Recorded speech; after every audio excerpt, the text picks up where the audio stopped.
Okay, good evening, everyone, and welcome to our Testimonies and Tea session today. And today is a continuation of our Men's Night, as we're going to be tackling the topic that we tried to cover last week about gender roles and some of the pressures that men feel due to the culture or the society that we've been brought in. What is expected for a man to be? What do we expect a man to look like? Or what do we expect men to act like based on our cultural and our cultural background? So tonight we're going to be diving into that. And before we begin, I'm just going to say a word of prayer, and then after that we'll introduce the panel. Let's pray. Heavenly Father, we just want to give thanks and praises unto your name for giving us the opportunity to be here tonight. Thank you for allowing us to be okay throughout the day. And I pray that as we are about to break down this topic, as we're about to share some experiences, some testimonies, may you speak through us, Lord, so that we can learn, so that we can unlearn terrible things, and we'll be able to enrich and grow in your name. In your mighty name, I humbly pray. Amen. So in this moment in time, I am now going to bring through the panel that we have for tonight. If I could just ask you guys to just unmute yourself so that we can hear you. Okay, so tonight we've got Nigel, we've got Tawanda, we've got JB or Jabula, and we've got Lucchin, and we've got Deon, we've got Alan, we've got Nafi, and we've got Tino. And these are the men that are going to be on the panel tonight. And they're going to be sharing their testimonies, their experiences, and basically just talking about the pressures that they've felt growing up as men, especially in the Zimbabwean community. So I'm just going to take some time now, just have a little icebreaker so you guys can liven up a little bit. And I'm just going to throw, obviously you guys are not prepared for this, but I'm just going to throw a question out there and yeah, just make it difficult and hard for you guys. So question to the panel or to the floor: have you guys experienced pressure from women? Yes or no? Which woman? My mother? And any woman in your life? Yeah, of course. Yeah, of course. Nigel saying of Yeah. course. Okay. Yeah. Lucchin hasn't said anything, so I guess your life is nice and straightforward. Yeah. Well, yeah. I mean, yes. Yes. wait. Yes to what? Yes, Straightforwardness what? or pressure? Yes, what? Yeah. Pressure. Yeah. What? No. I can't even say that, to be honest. No, my answer is no. Can I go on a limb and say that most of the pressure is from women? Most of the pressure is from women. Oh. Okay. Well, it's related to women. If you really think about it, most of Yeah. the pressure is related to women. Mm-hmm. Oh, okay. I agree. This is why I didn't want to host this one, because I feel like I'm going to get into my emotions. You have to be mutual. Exactly. I'm going to have to be mutual. Please tell us more, Tino. Tell us more. Elaborate. We'll get into it. We've got time. No problem. Okay, that's our ice break. I really hope we're prepared for this. Jesus, guide me so I can be very neutral in this. Yeah, thank you. But yeah, so we're just gonna get into it, and I'm just gonna ask you guys a couple questions. As you know, as Tino has said up there on YouTube Live, most of the pressure that he's experienced is mostly from women, and obviously you've all experienced pressures from other people as well, not just women, and from workplaces and different various places in your life. So we'll just dive into that and we'll talk about it so you can speak about your personal experiences. So the first question that I want to ask you guys is, what pressure have you felt for what you're going to do with your life? So say, for example, so you can provide for your family, or so you can be this man of standard according to your family values. Anyone can dive in. Yeah, I guess for me, growing up as a young man, you always used to have people that were like for you. Could be your father, uncle, older brother, that sort of thing. Mm-hmm. So in terms of the pressure that I think I've felt growing up is looking at what my dad was able to provide for our family. So the fact that he was a guy who would wake up every day, go to his 9 to 5, come back home, and even jump into his garden and do a bit of gardening afterwards. So for me, that sort of like created a sort of like a template of what would be expected of me in terms of being a provider. And I've seen that as I've grown up, I've just become my dad as well. I feel like I have the responsibility to be the person that does all the providing in the home, and also the person that also looks after sort of like all the practical aspects within my house as well. I think growing up is always, I think the pressure is always there, even though it might not be like in your face. People put that pressure on you kind of slyly, because you're always being asked, what are you doing? There's always that question of, so what are you doing now? If you say you're in school, okay, what are you doing in school? And then you say what you're doing, say, oh, so why are you doing that? What's that gonna get you? And there's always pressure. There's always like, they might not say it outright, but they're always they're poking and asking these questions to find out how that, whatever it is that you're studying or whatever it is that you're doing, how that's going to help you in life, or how that's going to like give you the resources to provide for your family, or for or just for yourself. So there's always a question of, what are you doing now? And if you're not doing anything, then there's, why are you not doing anything? Or if it seems like you're not doing anything, there's always the pressure of, how comes you're not doing anything? So you could be waiting, it could be summer holiday and you're waiting to go to uni, or you're waiting because you're in the middle of semesters and people are still asking you, how comes you're not doing anything? I can't wait faster. But people will still put that pressure on you of, why are you not doing anything? Because there's always something that they're always trying to get at, how what you're doing now is going to set you up for your future. Totally understand. I think, Alan, you had your hand up. You can speak. Yeah. So in addition to what Tino is saying, there's also pressure whereby you might be doing something, and then you still have people who will say, oh, so-and-so's kid, look at what he's doing. He's not driving this. He's a manager, and you are just, you're just doing A, B, C, D rubbish. And then, that puts pressure on you, especially when people close to you start comparing your life to your other peers. And it might be parents, grandparents, partner, or whatever. And then that puts pressure on us, basically. No, I totally understand that, especially the concept of our parents comparing us to their friends' parents, of, oh, so-and-so has done this compared to you. What exactly are you doing in your life? And that puts a lot of pressure on someone to even just make important decisions in their life, just because they want to live up to be better than their parents, friends, children, basically. Does anyone else have anything to add on to that before we dive on to? Yeah. Oh, sorry, go on, Deon. Yeah, so I don't know how many firstborns we have on this panel, but I don't know if you've ever suffered from the pressure of being told that you need to lead by example, because you've got younger siblings that are looking up to you, or and obviously, yeah. So there's that comparison between other kids, as Alan mentioned, other kids within the family or within the friendship circle, and then there's that added, you need to lead by example, because when we're gone, that's going to be you taking care of, you're going to be the head or whatever the case may be. So there's that added pressure to kind of make sure that you keep your head above water in case your siblings mess up, because then you're supposed to then take care of your siblings if they don't get it right, because you're supposed to have it together, because you're supposed to effectively lead by example, so to speak. That's what I wanted to add on that. Okay. As you see, this is a bit difficult for me because I'm not a man, so therefore I'm trying so hard not to put a perspective on the whole thing. But I can certainly say that I have seen a lot of firstborn sons, especially, going through the struggle of having to be this provider.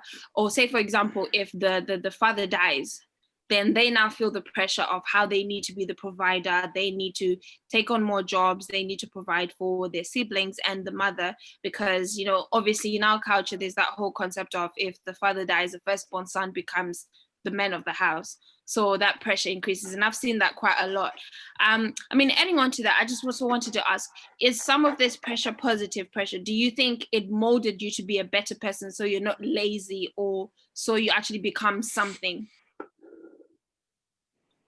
This question's for anyone, by the way. I think some of the pressure is good pressure, but I think the problem comes in terms of how that pressure is delivered to us.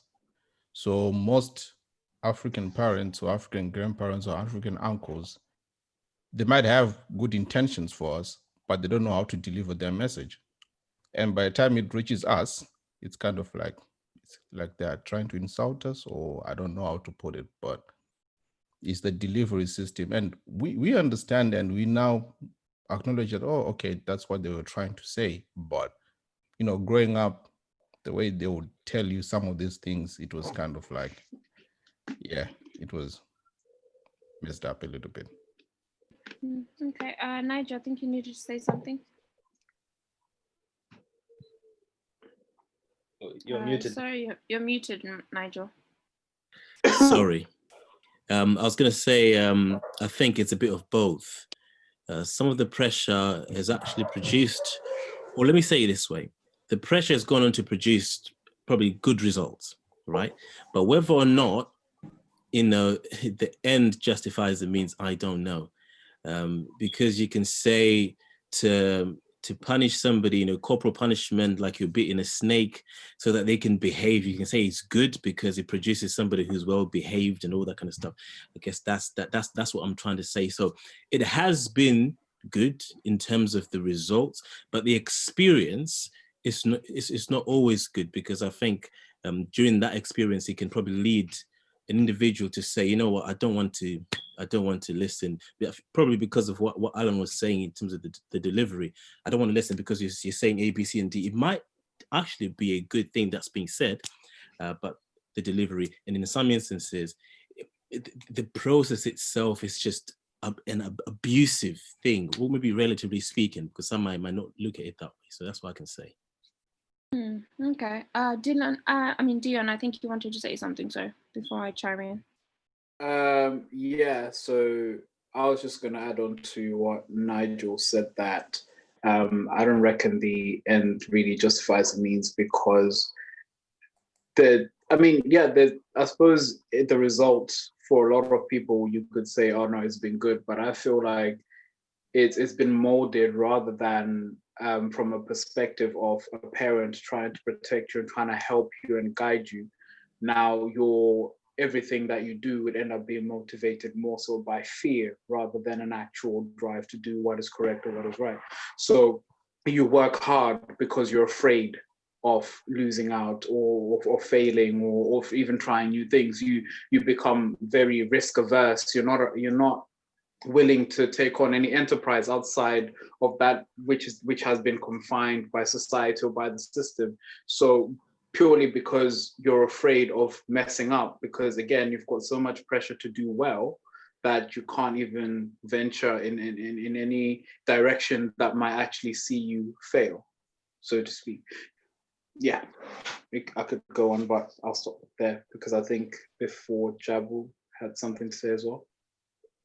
Yeah, I was just going to go off what you've just said, Deon. You kind of said exactly what I wanted to say, which is that, there is positive and there is negative reinforcement. So unfortunately, my experience, I know my mum, in trying to positively push me in the right direction, was telling me about all the negative things that would happen to me if I didn't go in that direction. So, make sure you get a job that you can work and get all this money. It wasn't about, oh, my son, I can see that you've got skills in this particular area. Go and develop yourself in that area and be the best that you can. It's almost, as Deon was saying, it's all risk averse, Make sure you go in this direction to avoid having a negative outcome. Okay. Tawanda, I think you've got something to say. Then I'll move on to the comment on YouTube. Yeah, I feel like just to add on to what JB just said, I feel like a problem that a lot of Africans definitely have is like there's a certain stubbornness that a lot of African men have, especially with the seniors, and when they're trying to bring in these things and trying to push you to do better, they kind of see their way, they see how it was for them, and they don't see how things are slightly different for us now.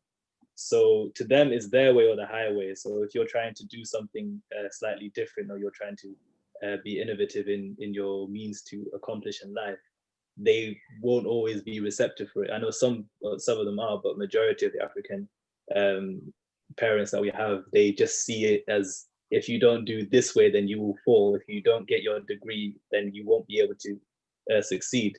I feel like, yeah, just wanted to throw that thought out there as well. Okay. Alan, did you want to say something? Yeah. In addition to what Tawanda is saying, I think the other thing as well is some of the parents, it's their way or the highway, or they want us to live their dreams, what they couldn't achieve, and then they force us into that lane, or they might discourage us to do certain things that we might be able to do simply because in their mind they can't do it. So if they can't do it, because I'm their offspring, I can't do it as well. So it's more of like, oh, this is not a safe area. Just be an accountant, just be a doctor, just be a lawyer. And they don't encourage you to do other things because they just narrow-minded in that way. And sometimes we need to understand where they're coming from, but at the end of the day, you have to choose what's best for you as well as an individual. Okay. Thank you very much. Before I move on to the next part, because you guys actually touched on a little bit, so I'm just gonna change my question a little bit, but before I go into that, I'm just going to read, Dylan was saying that I don't think it's positive or negative, it's just the reality. And to be honest, the delivery could be better, but barriers disallow that sometimes. I suppose the barriers that he's talking about is communication, in terms of, I think our parents, obviously, they were brought up with a different way of communicating compared to us as well. And that might get in the way to them just explaining why they want us to be a certain way. And then Issa said, what about the concept of obey your parents? Oh, well, the Bible says obey your parents in the Lord, right? So as long as what they're saying is something that I can, support through my own beliefs as I understand the Bible as well, then that's cool. I might disagree with them, and in a respectable way. It doesn't have to be a disrespectable way. We can discuss and argue, but as long as I show them their respect and obey, not obey, as soon as I show them their respect, then that should be fine. Because if you obey everything that they say, then you might actually have an unhappy life, because you are now kind of like a robot. You're not thinking for yourself. You're not exercising the right God gave you of making choices, but at the same time, making those choices in a respectable way. Okay. Sorry, Jabu, before you say something, I'll give Lucchin the chance to speak, since he hasn't said much. It's below the belt. Sorry, go on, Lucchin. No, it's all right. Thank you very much, Terry, for that. But yeah, no, I just wanted to say, me personally, the way I look at it is, I think the majority of our parents do not have bad intentions towards us. Now, with that being said, they also grew up in times that were different to the times that we grew up in. So that's important to take a note of that. So when they do say certain things, it's important to understand where they're coming from, and the generation they grew up in, and also weigh it up with where you're growing up and the generation that you're growing up in. Because when I think about it, the reason they tend to go on about, okay, you need to get a degree, you need to do that, behind all that is the fact that they want you to be secure in your life. They don't want you to struggle maybe the way they might have struggled. but the only way they know for you to be secure is perhaps maybe by getting a degree. And they might not know that there are other ways in which you can be secure nowadays, which don't involve you getting a degree. So it depends with you as a person. The way I then see it is, okay, I try and find out that which they're trying to get at, and then we discuss it. Okay, but have you considered, in today's climate, a degree is not the only thing that you can do in order to actually be secure. You can also do this and that, and you show them the reasoning behind it and so forth. And I think that tends to help, because personally, I think the pressure is needed. We're supposed to be responsible. For the people in our families and our actions and so forth. It's just how we manage it and how it is given unto us that is important to manage. Sorry, Jabu, you can go on, and then I will. Yeah, I was just going to say there's a big difference between obedience and respect, in my opinion. We definitely need to respect our parents and show them all the respect, whether we agree with what they're saying or disagree with what they're saying. There should always be an element of respect. In terms of obedience, to me, that now comes down to each individual relationship that you have. In our culture as Zimbabweans, we've got this thing where it's hierarchy, if your parent says jump, you don't even question, you just jump, right? So there's no opportunity for dialogue.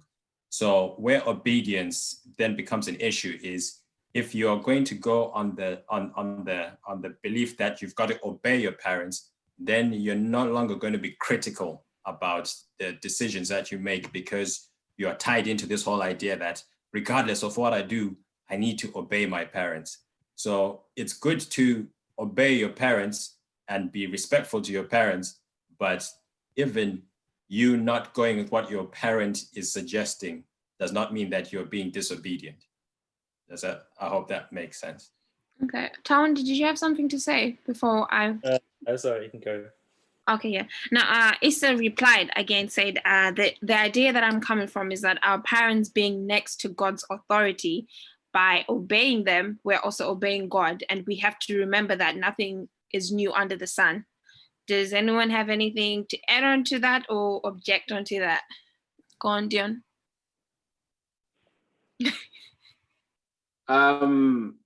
I would only say that in as much as our parents can be, considered next to God's authority, but they're also not infallible. They're also human, and they've also made mistakes. And as Lucchin rightly pointed out, they're sharing or they're imparting their fears to us, or they're communicating, rather. Let's use the word communicating.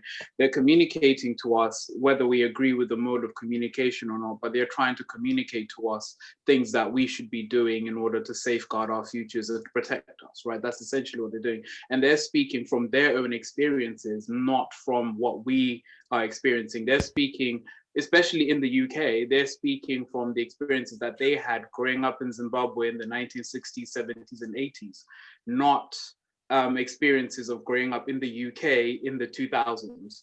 So there is that consideration that has to be given towards where they grew up and where we are growing up. Now, that doesn't mean that we have to shun culture, and that doesn't mean that we don't listen to what they have to say, but we also have a duty on ourselves to consider all the facts, to consider the environmental implications of what decisions we're about to make. We have to consider the religious implications of what we have to make, the moral implications, everything that we have at our disposal before we make our decision. Because at the end of the day, by natural order of things, I would say our parents are going to pass away before us. Chances are highly likely that's going to happen. We can't be visiting our parents' graves asking them what to do next. So at some point or another, we have to be able to gain enough confidence to make our own decisions. That includes scrutinizing even what our parents are actually saying to us. If it's right and if it makes sense, then that's fine. I think it's okay to follow what your parents have to say, but you still have to consider what that means for you, because you're also leading your own life. Bearing in mind, when you get married, again, you're not going to be consulting your parents on every move. When you have your children, where you decide where to live, where to go, where to send your kids to school, what job to even have, when to quit your current job and move on to your next one. You're not going to be able to consult your parents on every little thing. And you're also trying to do what's best for what's in front of you, what decisions you're facing. I would say that it goes back to even things like Brexit, where people are complaining about how older people have decided to leave the EU when younger people are the ones that are going to have to deal with this in the future. I would say similarly, that applies to us even when we handle what our parents have to say to us. That I think the key is to actually sit down and listen to what they have to say, not to disregard it offhand, but also then take into consideration what is actually best for you, provided you're not disrespecting your parents, as JB says, and you're not disobeying them where it compromises your moral standing with God. Okay, I'm going to take Nigel's point, and then I'm just going to have to move on from this topic, guys, before we carry on. So, Nigel? I was going to just respond, or agree with what Deon has said, and also re-emphasize a point that Alan said, or rather a verse, children obey your parents in the Lord, for this is right. And when it comes to us obeying our parents, of course, I mean, the comment was because they're next in line. What was it? Was a statement in terms of God's authority? They being next to God's authority. Yeah, next to God's authority. And what I would say with that simply is that when it comes to what God himself says, is that if we're going to obey anybody, we have to do that in as far as what his word says. So in the Lord, for example, if it goes against what the Lord says, then of course we can't stick to what they're saying just because they are their parents. Again, like what Deon says, it has to be done respectfully. Just because you disagree doesn't mean you shouldn't see eye to eye. You know, even as parents. And I generally think that even parents, even though they might be hot-headed in the moment of them saying something to you and you responding back, but they will go back and listen and reflect. And if you have the same conversation again in a different scenario, when there is no too much fire and the spears being thrown back at each other, I think they will listen. I think they do listen. Okay.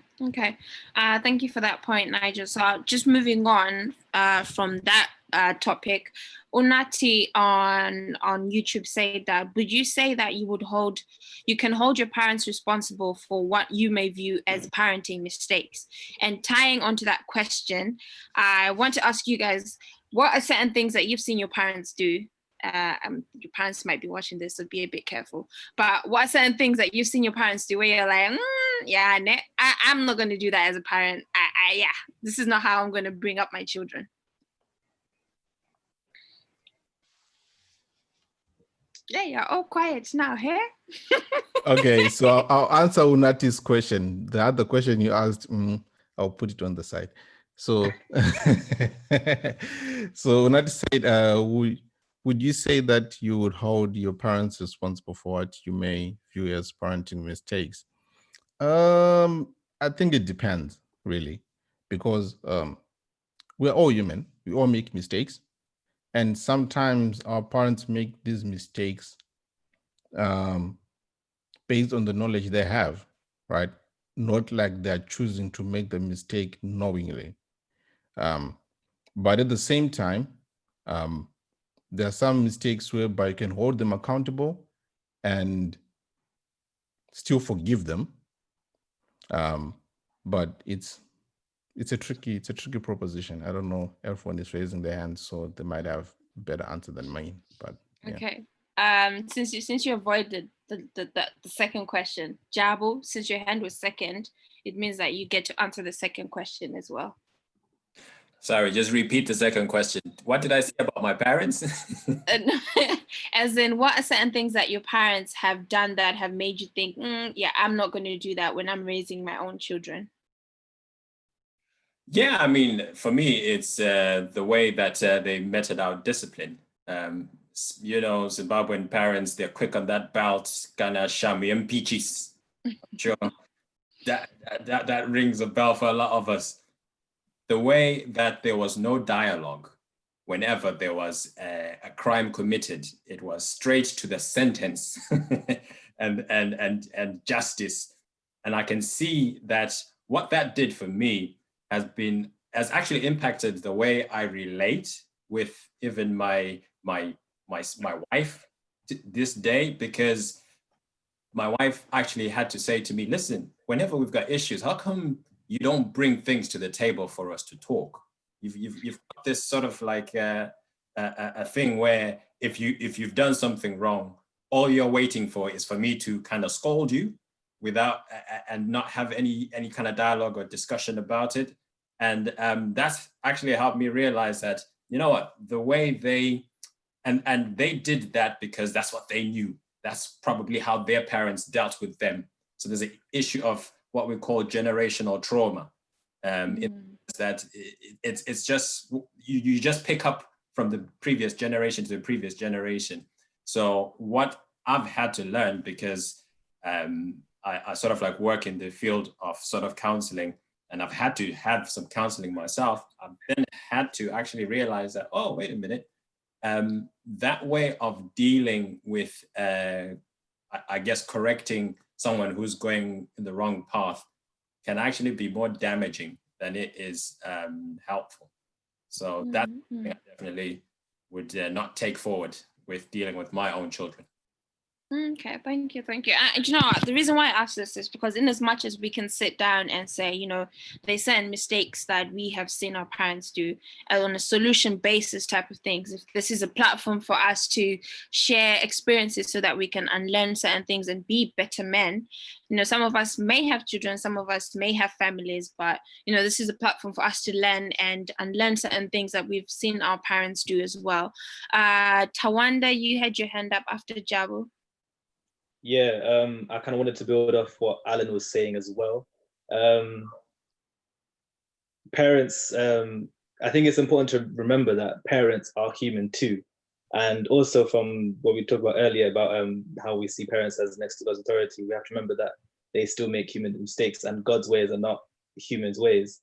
And a story I was reminded of in the Bible is that of Esau and Jacob, because I think all of us are familiar with the phrase, we do this because we love you. Parents love to say that to you. But Esau, Jacob's mother now, when Jacob was to inherit the blessings that he was to get from Esau, from his father, though it was God's plan for him to receive those blessings, the way that Jacob's mother curved around and made her own plans to get that done, it was against God's will. That in itself is a parenting mistake, because although she loved him, although our parents love us, not everything they do is in accordance with the way that God wants it to be done. So keeping that in mind, it's like you have to separate our own desires, because a lot of bad things are done through good intentions. So it's not just the intention that we need, but we also need the will of God to direct us in our parenting directions. Okay, thank you for that. Sorry, Tawanda, was it Tino, you had your hand up, and then Nigel, you had your hand up as well, isn't it? It was Lucchin, not me. Oh, sorry. Go on, Lucchin. Oh, no, it's okay. I think Jabu pretty much covered everything that I was going to say and said it way better, so that's okay. Okay, so Nigel, you can go ahead and share. Just going on to the first question, the one on YouTube. Yeah, I think there are certain situations where you can blame parents for some of the things that have ended up happening in your life. I mean, you know that, I don't know if you know the program called "It's Your Fault I'm Fat" or something like that. It's on TV. I don't know if you've ever watched that. Yeah, you can definitely blame the parents on that one. Yeah. So whilst I blame parents partly on that, I think there's also an element of responsibility that comes on as you get older. So you start knowing what's good and what's bad. I mean, we can argue that, for you to know that this is good and this is bad is because your parents have instilled something in you. So if they did not instill it, then you might go on thinking that it's good when it's bad. But I think as you get older, you do acquire, you know, some form of responsibility as you mature. So you can't completely blame them, but they do need to take some blame, even though they might not, you know, want to do that.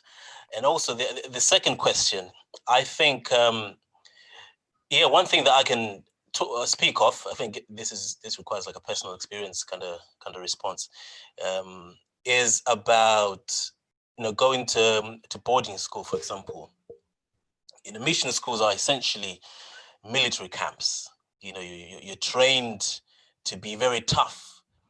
I went when I was 13. So some kids go there from when they're in primary school. So 10, 11, they're going to boarding school with, you know, staying in these big places with all these grown-up boys being bullied and all that kind of stuff, all the emotional abuse that happens, and you kind of have to take it in. So I think it's good for some elements of growth, but I think what's missing, or what is left out of that process of growth is, you know, when you go home, there is that detachment that happens between you and parents, because you essentially spent 3 months at home and 9 months in school for 6 years, if you're in boarding school or your secondary school life. So you become detached from parents. You prefer going to school and opening up to schoolmates and, you know, talking to those people much more than you talk to parents. So I think parents do need to also, after all this, spend some time and compensate for that lost time. And I think that lacks with Zim parents, because to them, they might just be focusing on, I sent you to school, I gave you school fees, I gave you food, I gave you ABC. Now you're complaining about emotional attachment. You know, you fix that emotional attachment. It's not my responsibility. I've given you what I was supposed to give you. My parents did this to me. So I feel that I think is something that's missing. Maybe not so much here in the UK, because I mean it's expensive to go to boarding school, but definitely those that grew up in Zim, it's essentially, yeah, and went to boarding school. I think that can be a reality for them as well. Okay, guys, I see your hands. I'm just going to take 2 more points. I'll take Tino and Tawanda's points, and then we'll move on to the next part. I was gonna say, with what you just said, Nigel, even for some of us who went to day school, that is still missing, because like you said, some of them are very focused on, I did send you to school and you had food and you had somewhere to stay. So what do you want from me? And from my perspective, I'm like, you should be doing that. That's your responsibility. I shouldn't be thankful to you for that. You're supposed to do that. You brought me here. You're supposed to take care of me, send me to school, feed me, have something for me to stay. You know, I didn't, like, it's kind of like, I shouldn't be grateful for your decision to bring me here. You should be taking care of me since you made that decision. But anyways, that's another thing. I think, yeah, sometimes that emotional investment is missing. And I think, as mentioned before, it's because that's what they know. So that's the thing that's always happened, and their parents before them did the same thing. So emotionally investing and having certain conversations is difficult for them. And I think sometimes parents have an idea of the child that they want to have versus who you actually are. So then when they see you not being that person that they formed in their head, they're shocked, because like, what do you mean? But I've always thought you were like this. But then it's like, when I reach 20 something and you realize I'm actually not the person who you formed in your head, you can't be shocked, because you've kind of missed the parts where I was developing to be that person, because you're focused on other things. So I think that emotional investment in our lives and just getting to know us for who we actually are instead of the idea that they might have is sometimes missing. And that's definitely something that our generation, we now need to fix that so that the next generation doesn't have the same issues. And I think it's not a matter of, I don't expect to be like best friends with my parents, but I want them to know me for me, instead of they just know me as, this is my child who I make sure he goes to school and I make sure that he's eating and he has somewhere safe to stay. Okay, Tino, with the controversial statements. I hope you guys have got your homes open up for him because he might be sleeping outside tonight. Just in case, just in case. But I know Tawanda, you wanted to speak, but can we just give Nafi a chance? He hasn't said much, and then we'll get to your point. Yeah, no, I just wanted to build on to what a couple of you were saying, like in terms of education. I don't know if any of you got beaten for getting like a question wrong. Like you're doing homework and you just get, that quick in the head top and you got that in the head. And yeah, I think that's something that I would personally like reflect in now, because even when I sit in class, I don't know if I'm the only one, I hate being wrong. Like I literally hate being wrong. And I was reflecting because I'm like, I'm sitting in class and I'm like, someone asked a question and I always hate to answer the question because I'm like, what if I'm wrong? Because I can like feel a hand waiting to just, as soon as I answer it wrong, it's just on my head. And the older I'm getting, the more I'm actually reflecting and I'm like, actually, like, even though it seemed like a good way to teach, it also had like a psychological effect in how I viewed myself and in how I always want to be right. So even when I know the answer, I'm always like, maybe I'm wrong. But then the teacher will answer the question. I'm like, bro, I knew that. So like reflecting from that, and I'm like, maybe like the whole concept of punishment and education, for me personally, it may work for other people, but I don't think for me personally it worked at all, because like there's always that fear of, if you're going to be wrong, something bad is going to happen to you. So even when you're right and you know what you're doing, there's still like underlying, like subconsciously you're still doubting yourself and you still think you're wrong. So that's one thing I would change. Yeah. Okay. Tan, did you still have something to say? It's not really in line with what Naftal was saying. It kind of goes back to what Nigel and a lot of things we discussed earlier. It's about how a lot of times, I can't remember exactly what it was now, but there's a lot of emotional detachment, as we're talking about. And when it comes to, I'm trying to remember what the actual point was. Can I come back later? Because I can't remember it now. Okay, sure, no problem, that's fine. Sorry, Alan, I can see your hand, but just for the sake of time, I just want to move on to the next hot topic that I feel we really need to cover on this session.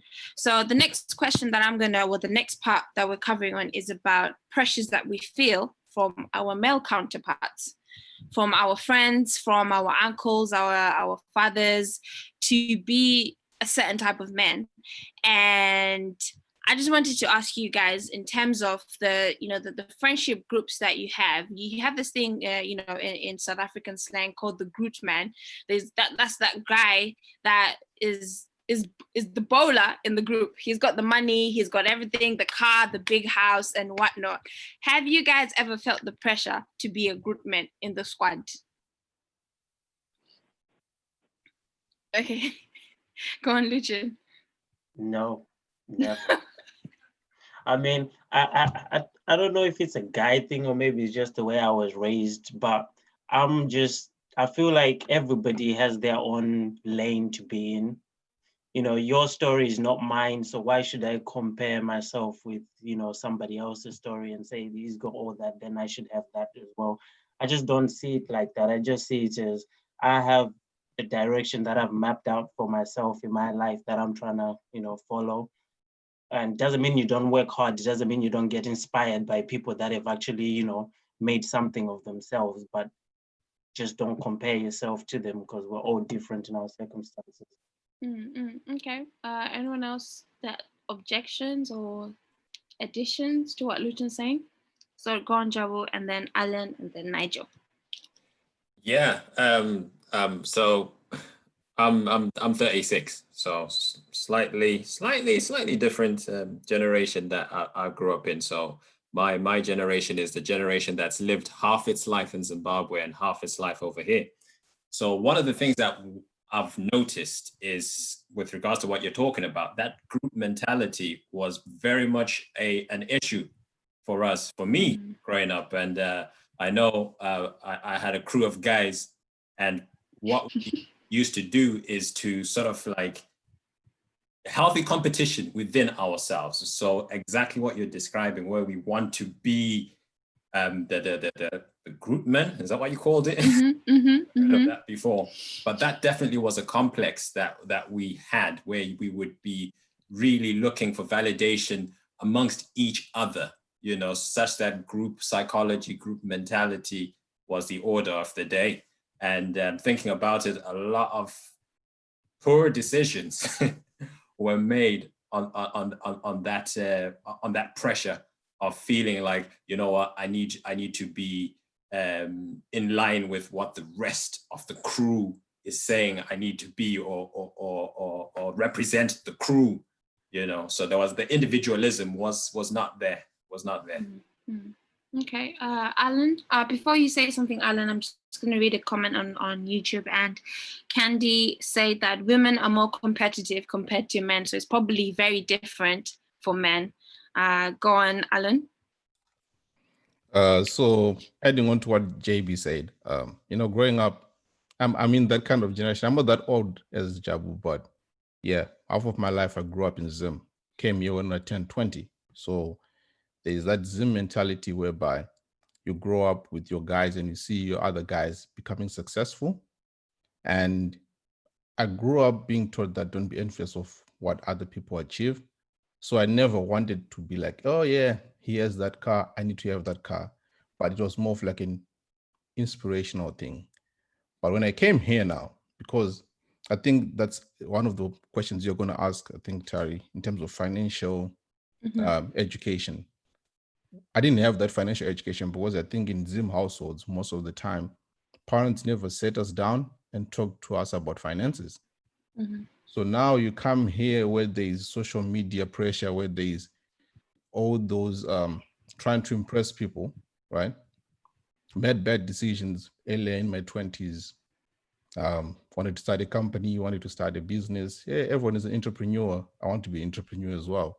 You take out these loans, you start, you know, bowling and, you know, looking good on social media and blah, blah, blah. But it caught up with me and I had to learn the hard way. At one point, having debt of over 10K, pretty much 10K, 15K, because of all these bad decisions I had done. And it caught up with me and I had to pay for that. But I think that's some of the things that we actually end up learning as, especially Zim guys, because we never have these discussions growing up, or we're never taught. It's always about get your education, have your master's, have your PhD, but the basics of life in terms of being financially literate, we were never taught about it. And then, you know, you end up falling into these traps. Okay. Nigel, your hand was up, and then Lucchin after Nigel.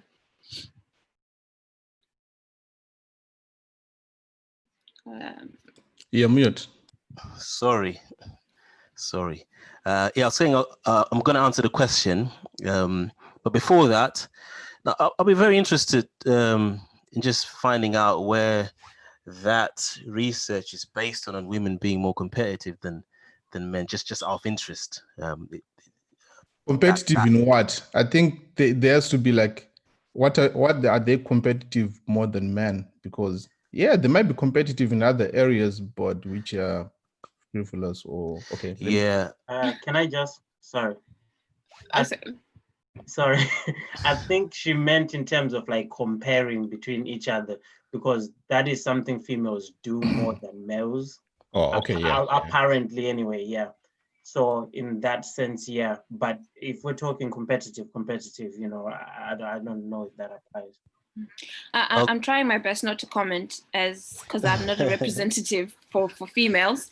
So maybe Candy, if you wanted to clarify that notion that you had put up, and then I think Lucchin pretty much answered it, but maybe you had a different aspect of it. Yeah. Nigel, go on. Yeah.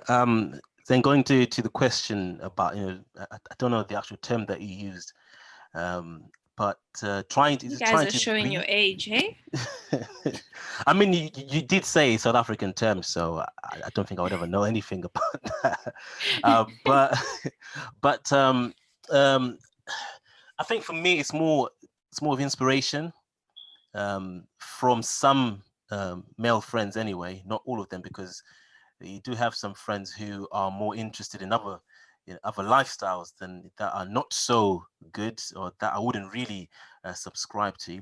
But some guys, you'd look at some guys and say, yeah, you know, they look like they've got it all figured out. I would want to be like that. Whether that is a healthy approach or not, I don't know. But I feel like it has pushed me to even do better for myself, because I try and imagine it living in a world where there is no inspiration at all. Maybe my life would just be mediocre. I don't know. So having somebody to look at and say, oh, they're doing this, they're doing that, let me aspire to do something, you know, greater for myself. Not exactly what they're doing, not like I'm envying them, but trying to work hard so I can even become something greater for myself. So it's more like inspiration rather than you know, trying to compare myself to your friends or male counterparts. Okay. I'm gonna have Deon and then Nafi, because I think you had your hand up, didn't you? Okay, so Deon and then Naftal.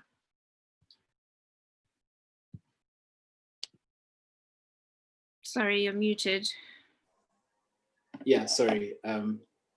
I don't know if this is gonna, or rather, first of all, I do want to agree with pretty much what everyone has said, that for the most part, as men, we look to each other more so for inspiration rather than competing. Because I mean, if you're I don't know, if you're a chartered accountant working for a Fortune 500 company and I have no interest in being an accountant, then why am I trying to compete with you? Do you know what I mean? Like, if I have no interest in what you're doing, then there's no way I'm going to reach your earning potential in that field. But if I want to get my own earning potential, I have to look at what I'm doing, see whether or not that suits my lifestyle. But I might just throw a spanner in the works ever so slightly, because I know for a fact that once upon a time, I used to be that person that said, and to be fair, maybe to some extent I still am. I would actually admit and say that I still am, where I used to say that I'd look around at my friends, I'd look around at different people that are within my circles, and I'd be like, if you get to the age of 30 and you've got nothing to show for it, you seem like you're wasting your life. Would that be would you consider that adding pressure? Or, because I'm not, but by the way, I'm not saying that you should be doing what I'm doing. And I'm not saying that you should be doing what the next person to you is doing. I'm saying that you should have some kind of direction as to where you're going. Would you consider that adding pressure onto someone? Or would you consider that just, you know, trying to help someone sort of be better? Or would you even consider it as negative enforcement? Negative reinforcement? Like, what would you say to that? Because just to clarify, I'm not saying you should have what I have by age 30, or you should be doing what I'm doing by age 30. I'm just saying, if you are going to be traveling, then be traveling. Show your pictures of the fact that you've been traveling. Just, yeah, no, I've been traveling since I've been 16. That's cool, you know, because you're doing something that you love, or whatever the case may be. Sorry, that's just my spanner. Yeah. All right, Jabu, you had your hand up. Did you want to answer that question, or? Yeah, no, I was just gonna say, in what Deon is raising, yeah, I just feel like I've lived on the opposite side of the spectrum, because I'm that guy who, as a Zimbabwean, I feel the car you need to drive needs to be a BMW, Mercedes, and above. You know, that's the pressure that I have on me, and if I can't afford it, I'm even most likely to either go to a to like a you know, when a car's at an accident, to go and get that one fixed so that I can get my BMW and my Mercedes, so that my peers can look at me and be like, yeah, that guy has arrived. I know I lived with that pressure, and it's so real. You know, I even owned a BMW at one point that I couldn't afford. And trust me, after me and my wife sat down and counted the cost, a car that I bought for $2,000, because I wanted to fit in with my peers, especially my Zimbabwean peers, ended up costing me about, in a space of 4 years, probably a good $15,000. in repairs and trying to keep it on the road, that sort of thing. So that's hard. I've forgotten the hands now. Was it Alan and Nigel? And then Nafi as well. I know you put your hand up. It was Nafi, Nigel, then me. Okay, go on, Nafi. Yeah, I agree with what everyone is saying. But I'm gonna, but from my experience, I'll admit it's been hard. It's been hard because like I do theology and like pastoral payment is not exactly like 50K, 60K. So like kind of learned how to stay in my little lane and just be like, no, guys, I'm praying for you. Just come to my Bible study. But like, but it's funny because like most of my friends like are successful. Most of them have like masters. Some of them like are getting promotions left, right, and center. And I'm still like a newborn, like sitting in trying to complete my masters, like trying to write my essay. But I think the most important thing that I learned is that you are always going to be in a different space than everyone else. You're always going to get different opportunities than everyone else. You're not going to get nothing that I have is going to be the same as Lucchin. Lucchin has his own lane. Lucchin has his own goals. And I just have to focus on what I need to achieve, because I was like, bruv, like my friend's like, yeah, I just received a 2K bonus. And like last week I had to pay 2K for my new board fees. And I'm like, bruv, is this life? But I think God just taught me to be like, yo, fam, like you're doing your own thing. Like now it's so motivating because my boys are like, fam, when I'm struggling and I'm doing my exams and my boys are like, bruv, you want to be like the man, you're trying to get masters? And I'm like, yeah, I am still. And then it becomes like a motivation. Whereas I think it's all about perspective, because then you realize that actually we're all in this together, even though we have like different paths and we have different earnings, we have different goals. We're all like, yeah, we all have different things within which we want to achieve. So that's helped me in my mentality to be just like, yeah, man, like I'm happy for my friends when they become successful. I'm happy for my friends when they're driving nice cars. And I'm just like, I'm supporting. I'm the biggest gas man. I see my friend pull up in the Mercedes. I feel like it's mine too. You get me? So yeah. So I just learned to support my friends and be happy, because like being a hater is not a good look. Being a hater is not a good look at all. Yeah. Okay. Lucchin, you had your hand up, and then I'm gonna go to Alan, and that will be the last point on this topic before we move on. I just wanted to agree with what Nafi is saying. Say, you know, we all have our own callings or the things that we do. And to be fair, life would be boring if we all did the same thing and all were exactly the same, wouldn't it?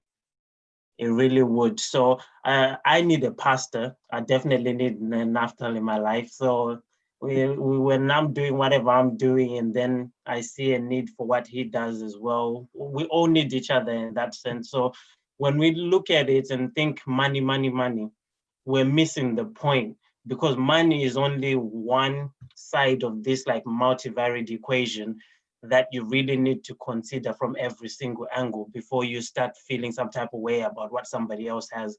You know, somebody might have all the money, but they don't even have time to even spend with their family. And you have so much time to spend with your family, but not that much money, but you're probably more happier. So yeah, I think all these things are things we should also consider when thinking about these things. Okay. I forgot who was meant to speak next. Sorry. I'm trying to read comments and also respond to you guys. Sorry. Was it Alan? Sorry. Yeah, it was me. Oh, sorry. Go on. So going back to what Deon said in terms of like putting yourself under pressure in regards to what you're trying to achieve at a certain particular time, right? I think having personal pressure or personal goals, I would rephrase it as that, is not bad, but the intentions, what are your intentions? And do you understand your own path, right? As an individual, I think, like I said before, learn from your mistakes, but at the same time, be careful who you surround yourself with. So I had friends when I came here in the UK. Some of them I don't hang with them anymore because they gave me unnecessary pressure. And looking back at it, most of them, that pressure, it was more of like them borrowing money or them buying latest cars, like what you were saying, JB, but on finance. And luckily enough, because the last 3 years or so, I worked in the automotive industry, I understand how it works. And the bad side of that, it's just not good. So I think as an individual, you need to have your own lane in terms of understanding your goal. You can say, oh, at the age of 30, I want to have this and this and this. That's not bad. But if it's you comparing yourself to other people, then that's when it becomes bad. Or even don't have friends who pressure you on getting married early, or even choosing a partner. You can choose a partner. I think as men as well, you need to discuss these things, like choose a partner who believes in your vision, not who believes in the vision of your friend. Because the moment you have a partner who doesn't see your vision or your path, then they'll give you unnecessary pressure. Why don't you have a house? Why are you not why are we not driving a BMW and we are driving a Mercedes Benz? We have the money in the bank, but my path is I want to invest, or I want to have certain aspects of security for my family. And if she doesn't have that vision, then you're always going to clash and you're always going to end up making bad decisions. So in a nutshell, as guys, we need to surround ourselves with true friends, partners, with people who actually give us positive pressure or positive reinforcements, rather than trying to pressure us into making bad choices, pretty much. Okay. Thank you so much, Alan, for that. I think that will also tie into another comment that Candy posted, and she was basically talking about relationship-wise. How have you guys dealt with the pressure of when will you marry? Because I suppose us as women, we deal with that a lot. And we're just wondering, do men experience that? And not only just from your parents, but from your girlfriends as well. How have you dealt with your other halves asking, when will you propose? I'm probably going to get killed for asking this question, but hey, you might as well answer as much as you can. So, okay, Nigel's hand went up, and then Alan, and then Lucchin, then Tino. Harry, all the girls are going to love you for that question. What does the Bible say? Guys, let's go into the Bible, because this one is going to be... No, Deon, no. Go on, Nigel. Yeah, I think that's a very good question. You get it a lot. Not to be honest, you don't get it. I've never heard that question from a guy asking me that question. It's always from girls. It's gotta be real, isn't it? It's always from girls. I said this at the start. It's always from girls.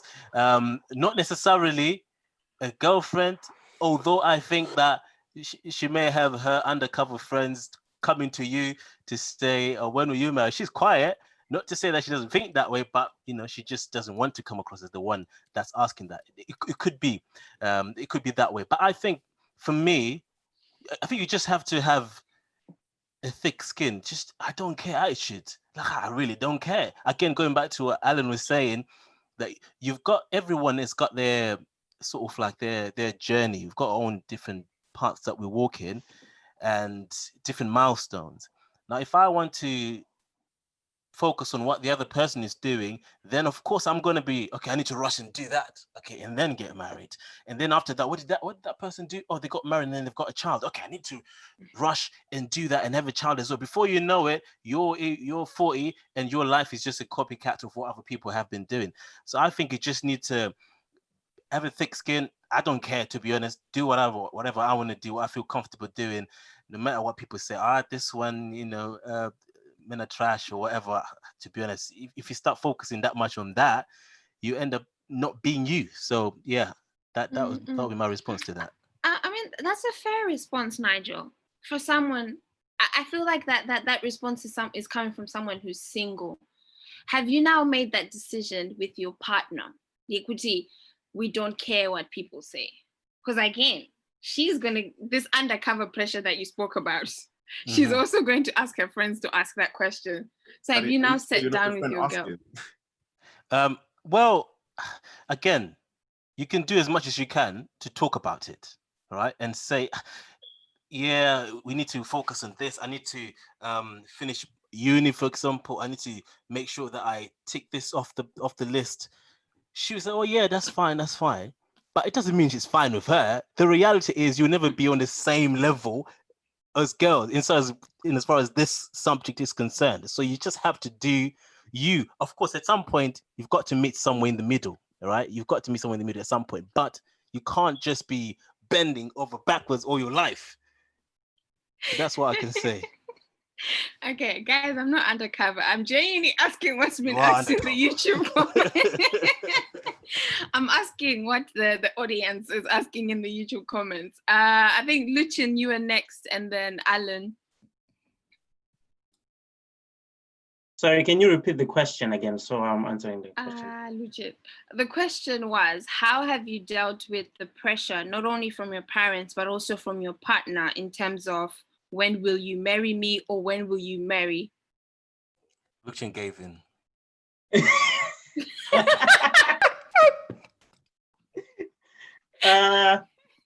Well, yeah, I guess I gave in, man. No, please. She might be listening. So let's say that you made the choice. I'm joking. I'm joking. No, to be honest with you, my parents are not the kind to pressure me into doing things that I don't really want to. They might hint at it, but that's as far as it goes. The ultimate decision is mine, because there's the whole idea of you need to actually be ready for that decision, for taking that step, not just doing it just because.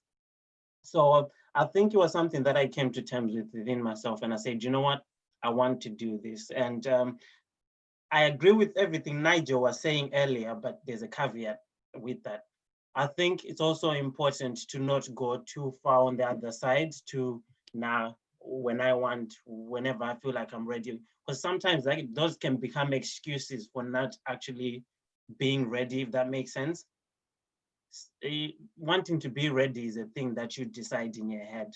So sometimes we can long it out and then end up just not doing it. And I believe the Bible does it does support that we should not stay single for way too long anyway.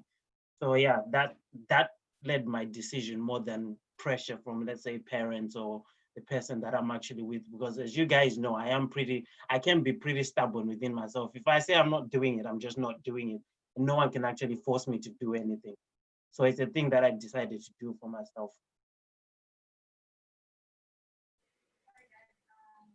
Sorry guys, I lost you there for a bit. I think you guys, can you guys still hear me? Yes, we can hear you. Okay, good. Sorry, I've lost my train of thought. I think Alan was gonna speak, and then Jabu, and then Tino. Oh, and Deon as well. Okay, and Deon. Sorry about that. I think we're back on live as well. So in regards to pressure from parents, right? I think each individually we are different in terms of how we deal with things. For me, I'm always upfront, right? So my parents, I think they once asked me when I was turning 25, just out of, just like a casual asking, like, oh, so what are your plans in terms of marriage? I told them straight up, I'm going to get married when I'm 30. That's when I'll be ready. And they never brought it up again, because I was straight up with them and I told them the reasons why I chose that decision. And also, I think when you're going into a relationship, which I'm currently in one now, it was a situation whereby I had to say my plans upfront. So I think as guys, the reason why we start having pressure most of the times, especially maybe with our girlfriends, friends, or the undercovers, is because we never state our intentions in the very beginning, or our timeline, our own personal timelines. So as a guy, if you have a 5-year plan, but you just say, for example, 5-year plan, tell that person so that they won't bother you every time. If they want to stick with the 5-year plan with you, then they are ready to do so. But the problem is you end up telling these people that I have a 5-year plan. When they start asking, when are we getting married? that's not the right point. That's not the right time to actually bring that up. So for me, I had to tell the person I'm with that this is my timeline. This is what I'm trying to achieve. And this is the reason why I've been single. Like for me, for instance, I was single not because I wasn't mature enough, but because I'd made financial bad decisions in the past. I wanted to sort my financial status first. I wanted to sort out my spiritual life first as well, because earlier in my teenage years, I had addictions I battled with. I didn't want to put my burdens or my garbage to bring that up or into a current relationship. And I knew that was bad. So I needed to grow up and actually figure out myself. So I never had that pressure of saying, oh, everyone is getting married. Yeah, you may be concerned, like, oh, yeah, my friends are getting married. But as long as you as an individual know where you are in your journey, it should be an easy decision knowing when you want to get married. And the people around you, telling them you're going to get married, or if they ask, if there are people who are important, there's some people who ask and they're not important. They don't even need to know. If they ask, they're like, oh, yeah, it's none of your business. But if there are people who are of importance, like you're saying, your parents or the current partner you have, then you as a guy, you need to tell them your timeline. I can definitely vouch for Alan on the part that he's our master of mind your own business when it comes to my single issues. So yeah, no, I think it's important for us not to live our lives according to what people say or ask. And there's an important point that you also added, Alan, in terms of our intentions with each other as partners or in a relationship or in marriage, what our intentions are with each other. I think Tino and then Deon after Tino. Okay, so first off, I really want to aggressively agree with what Alan just said. Some people really, it's not their business, and yeah, you should just tell them it's not your business. And then in regards to the question, I think there's two parts to which is like family members and family members and relatives, and then like when it comes to actual relationships. In terms of family members, I think with my parents, I wasn't telling them that yes, I want to get married at some point, but I'm more interested in the marriage than all the other things that are involved in the whole marriage process. I think sometimes when people look at marriage, they see just the wedding or just the engagement, just the proposal. Those are the things like that. Those are like that's the main focus of the thing. So it's to me, that's never been the main focus. And then when people ask me, about marriage, I'm like, there's some things about it that I'm not rushing to, because it's like, oh, so when's the wedding? Or when are you going to propose? Shouldn't you be more concerned about if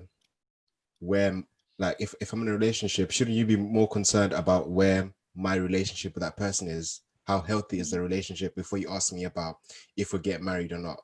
Because why are we getting married if we're not at the right point in our relationship? So I think I would appreciate someone who asked me, oh, so how's your relationship going? Instead of someone who asked me, so when are you going to get married? And a quick, maybe like something that might help the other guys who are not married who get asked this question. Being Zimbabwean men, we have the blessing in disguise that is Rora. Therefore, if someone asks you, when are you going to get married? My go-to question for them is, are you going to fund my Rora? Amen. Because if I show you my bank account, we will cry together. So are you willing to fund it for me? Are you going to start the GoFundMe for me? Because I know I can't afford it. Can you? Okay. And since we both can't afford it, then let's not go there.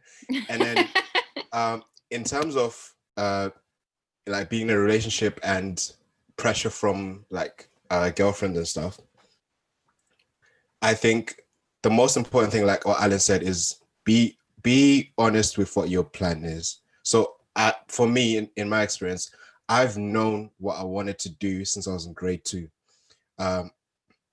I've had a plan for my life since I was 16. So anyone that I came across, I was like, okay, so boom, this is the plan. This is where I'm taking my life. Marriage on the list of things that I need to achieve, it's not as high as it might be on your list.